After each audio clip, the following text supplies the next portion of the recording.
Hello and welcome back to Behind the Curve Gaming. In this episode, I've picked up a retro piece of technology that was abundant in the 90s. It's what we all used to game on. So let's get into the video. So you join me with a very big box, which seems to be incredibly well packaged. I've got caution heavy stickers, I've got fragile, handle with care. I think I've got this way up, caution. It's looking promising from the packaging point of view, which I'm very happy about. I'm going to have to time lapse this, naturally. You probably can't quite see what I'm doing. I don't know where I'm starting or how big this is going to be or anything, so watch me struggle and I'll fast forward it loads. Hopefully, so it's going to take me a minute or 5. See in a sec.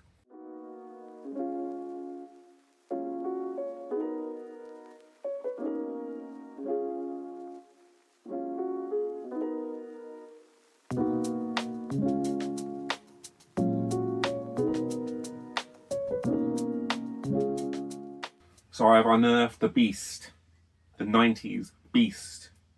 We all had one of these. 80s, 90s, early 2000s, something like that. I'm a 90s kid, so I had one of the 90s. We've all had one. It's what we used to play our games on. Anyone who hasn't guessed now, who's not been paying attention, I don't blame you. That's fine.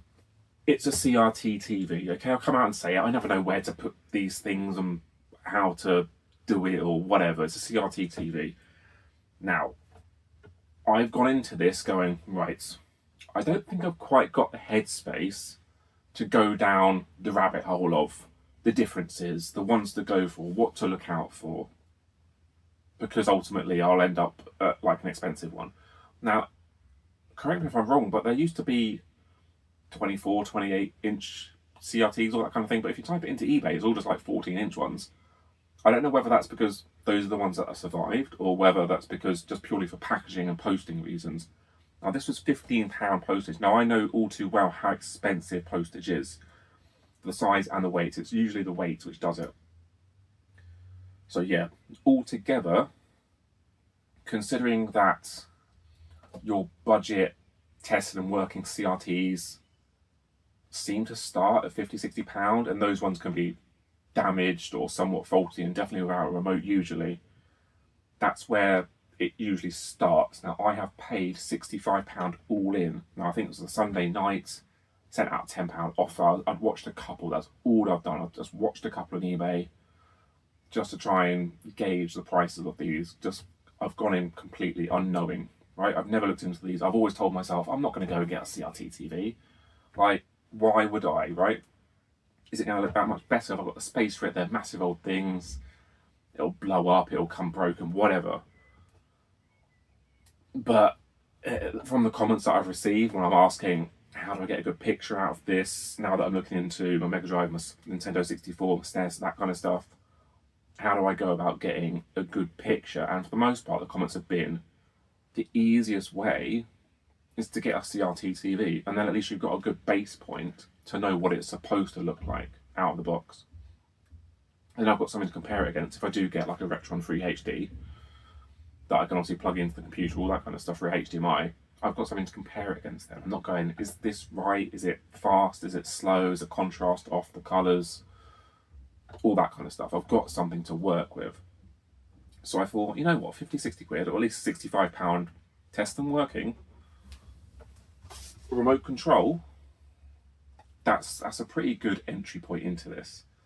I don't want to be, in 6 months' time, going, got an itch to scratch, I'm going to get myself a 20-inch, was it like a Sony Triniton or something? I think I saw that mentioned, like, oh, that's just what everyone ends up getting eventually, if you want a good experience. I don't know.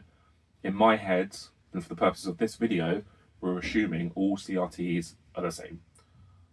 I don't necessarily want to hear that they're not, and that's a terrible thing to say, and blah, blah, blah. For the purpose of the video, and for the purpose of me buying one of these, I've just gone in with the assumption that they're all the same.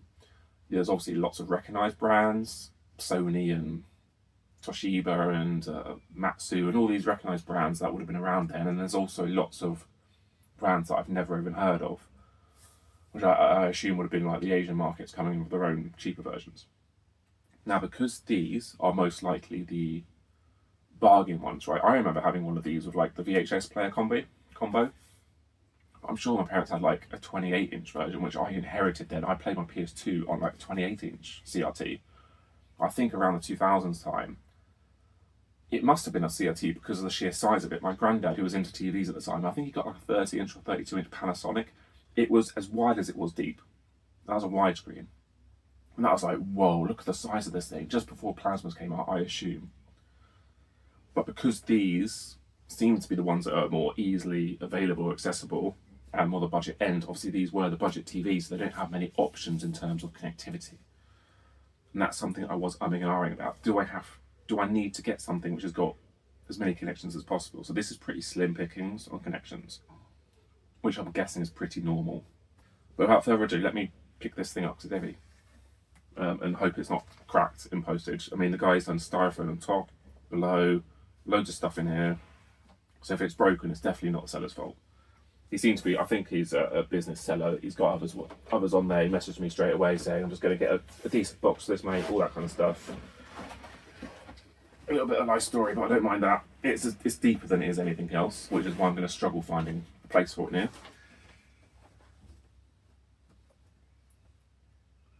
I think it has got a couple of marks on, and some of that is dust by the looks of it. I'm hoping once it's on, I think it's got a couple of scratches right there in the middle, which would be a shame. It was sat on cardboard. I don't know what would have been better, you know, a cloth or something, I guess. But I can give that a wipe down. You should be able to see it, right? So it is a Toshiba 14-inch bad boy. Now I was worried because until I had this physically in my hands, I find it very difficult to visualize where am I going to put it. I knew it was going to be basically a massive cube, but where I have got space, it doesn't quite fit up here. It's obviously not going to fit here. My screen's here. It's not going to fit over there. It won't fit there because it's just too deep. The only place I could think of was where the Xbox sits now, and it's just so heavy. I don't want to put it on top of the Xbox. I might have to do a bit of rearranging. For the purpose of the video, I would like to get all the packaging gone and just put it on the floor, whatever, hook it up, make sure it works, right? We need to make sure this works. So I knew it definitely had scuffs, and as you can see, this definitely has got scuffs, but I'm not bothered about that. As long as it works and it's in decent enough condition. So we've got headphone jack, video 2 and audio. So that's just the yellow video and an audio. So was there no red on these? Was it not composite? Because on the back, all you've got is like the RF connection and a SCART. And there we have it, absolutely jury-rigged. So, batteries in the remote controller, power on. I assume I can't just do it. I imagine it actually needs to be on first before I can do that. I don't know if... I hope all this works. Oh, pings and tings. I remember those noises. Seems to be working. Remote control, responsive. So, I like, for several reasons, I always prefer to get one that is being sold, whether it's by the pictures or the description, that is a little worse for wear. Now we can see that this has got some battle scars, right? I can hear that beautiful high-pitched whine, which I hope that the game is going to replace in a minute. I prefer to try and get into something cheaply, so that I can see if I can like it, right? Rather than trying to go straight out of the box for the high end or mint something or other. Just try and get something that is a bit battle-worn. Tested and working, preferably, but it's battle-worn. So if I don't like it, it's not the end of the world, and I've not paid that much for it. It's why I got, I think, the Mega Drive. That was discounted from CEX. The N64 was a somewhat rough condition off of Vinted. So I am now going to wiggle that on and off, because that's what I need to do on that Mega Drive one, unfortunately. Oh, there we go, there we go, there we go.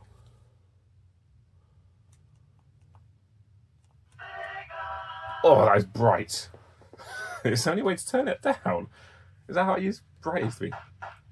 Oh my god, look how bright that is. I don't know if that's coming through, but that is bright. That is... I'm going to hurt my eyeballs bright. Sounds fantastic.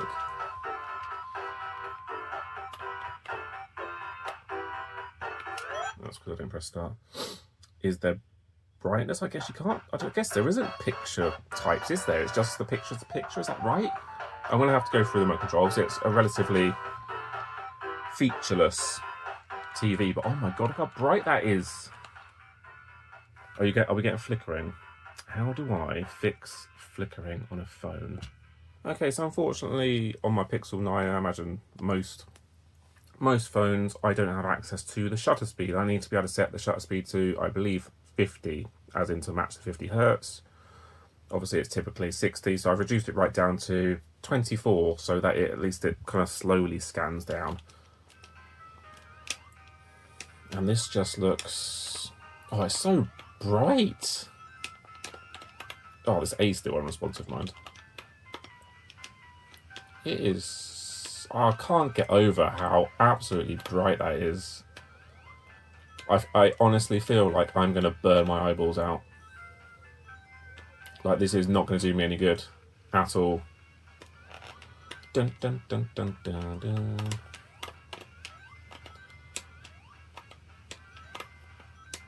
I'll have to play around and see what settings are available. But is this just how it looks? The thing is, I worry about if there is such a setting to turn the brightness up, for example. I worry that it's set to maximum and I'll just burn this thing out. It's not necessarily that smooth, mind. I don't know if you can see that or whether you're trying to avoid looking at the screen if it's flickering. But there is something, it's just not quite smooth here and there. Whether it's just a bit of screen damage or however they work, it's isn't it some sort of like bulb or something, which is why it's so deep. I've forgotten. And it's not something that I've read about. It's weird now that I'm looking at the recording and it's just suddenly going way different in terms of the flickering. And now it's kind of gone again. I don't know if that's just the camera, the phone trying to adjust as best it can. But yeah, there are no manual adjust features, unfortunately, and it's obviously not smart enough to be able to go, oh, I need to match the hertz of that by adjusting my shutter speed. And it works straight away, which is nice for my N64 because half the time it doesn't work. Oh, my eyeballs. Oh my god, honestly, my eyeballs. It's so loud. Look how not full volume that is, and it's loud. Turn it down because Disney will do me. Not in a way that I'll enjoy either, probably. Oh, you can probably hear the rain. It's absolutely pounding it down. I'm going to get drenched coming back inside. God damn.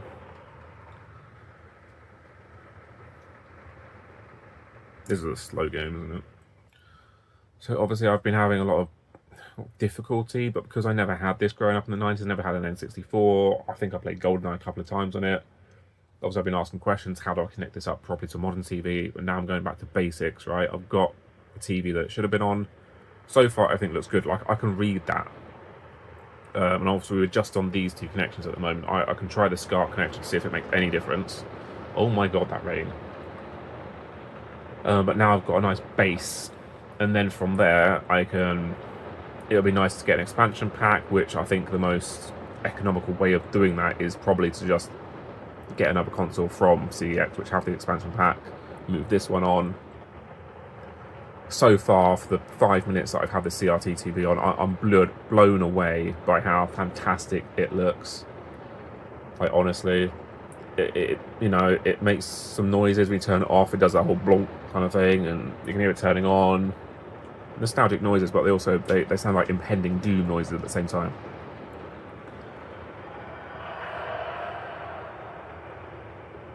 But yeah, so if this N64 looks good on here, because remember, if I do get like a Retron 3, that's not N64 compatible. At the moment, N64 is, all my eyeballs, is you need to try and connect it to HDMI, or you play it natively on a CRT.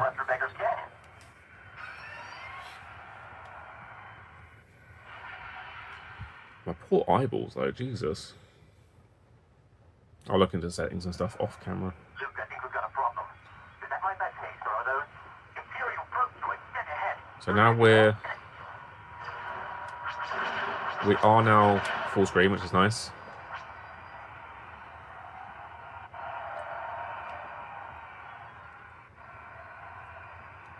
so I need to go that way. Ooh, my eyeballs. Struggle busting a bit here, mate.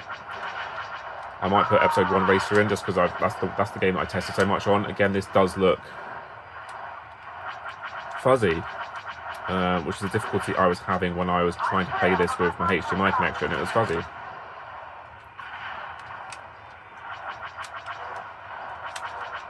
Oh, this stick is not particularly awesome.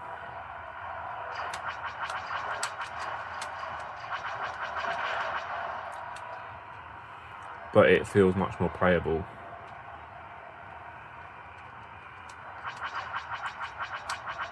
Probably helps that I started on the first mission and not someone's save.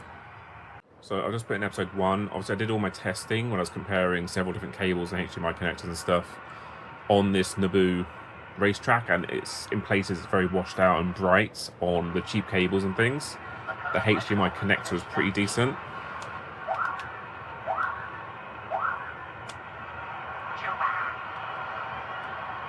Apart from the fact that obviously this is a very small screen, I can read the numbers, everything's in its right place. So this is probably very similar to that HDMI connector.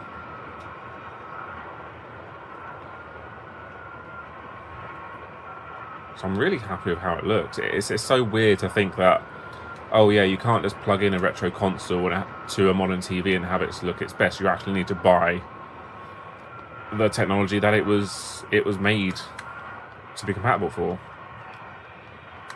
in order for it to look its best. It's so weird. There's obviously everything on from the 7th generation console, PS3, Xbox 360, that had an HDMI out. You just plug it into a modern TV, done, sorted. You don't have any of this stuff. It's so simple. So immediately I've gone into settings and there's picture and there's brightness. To think that that is not on full brightness. Am I going to like automatically blow this up if I go full brightness, do you reckon? That is terrifying. So it's set on like whatever it is you saw it set on, so like 3/4 of the way. I assume if I want longevity out of this thing, I should turn it down, right? The less bright it gets, the less kind of like hot spots it might get, the less heat it might output. In terms of still looking good, I think that's too low. I do want it on, say, I don't know, 35 or something. I think that helps in terms of maybe being less headache inducing and burning my retinas out. So that's awesome. What else have I got? Color, auto, PAL. Okay, so I've got PAL, NTSC. Obviously this is not an NTSC console or game, but that's cool that I potentially have compatibility of NTSC in terms of color palette. I don't know if that's normal. Well, okay, auto PAL. So yeah, it knows that it's PAL. It's fine. Language, panel lock. I'm gonna play with that. So there we have it. We're very much jury rigged up on the floor here, but I'm a convert. I've been saying to myself since I started collecting, I'm not going to get a CRT TV. I'm sure there's no need for that. I'm sure you can get connectors and this, that and the other that do the job, but honestly, £65 delivered, considering the postage and how heavy it is, tested and working with remote control, looks fantastic. Honestly, it looked great. It's just how they were made. You know, they were supposed to go on here. They were made for this technology. It makes sense that therefore it's best when it's just played on the technology it's supposed to be played on. So utter convert. I'm so happy. It looks incredible. Finding a place for it, now that's going to be difficult because it's so deep. Even though the screen itself is only a titchy little 14-inch. If I came across one which was, I don't know, whether at a boot sale or a local pawn shop or something, I don't know if that's a thing anymore, if you're going to come across these. Slightly bigger one would be chef's kiss, it really would. Apart from finding a place for that, because that would be really difficult. But it's just so old school, so 90s. I'm a 90s kid, this just makes me so happy. I'm really happy that I've done it. So thankfully for me, my budget's quite tight at the moment. I had some eBay funds. This cost me actually £15 because I had £50 eBay funds. The comments are alright. If you just want easy, straight out of the box, best picture, let's go for CRT. Enough said. the other ways, unless you're going to get really expensive and stuff. I don't know whether it's emulation or clone software or retro tints and stuff. It's just much more complicated, I suppose. This is just easy and simple. Yes, these things are going to have a shelf life. Who knows when this is just going to slowly fade or blow up, or however they fail, I don't know. And those consoles do as well, but you know, these consoles are £30–40 a pop. That's not the most insane price, assuming you're getting a fair few hours out of them. And that was £65, you know, I guess for 100, or I think for Sony or something like 200. I don't know what's better about them. Yeah, really happy. So guys, I hope you enjoyed the video. I've finally done it. I've got a CRT TV. Okay. So please like, comment and share. Oh, so happy. And I shall see you in the next video. Thank you very much for watching. Cheers.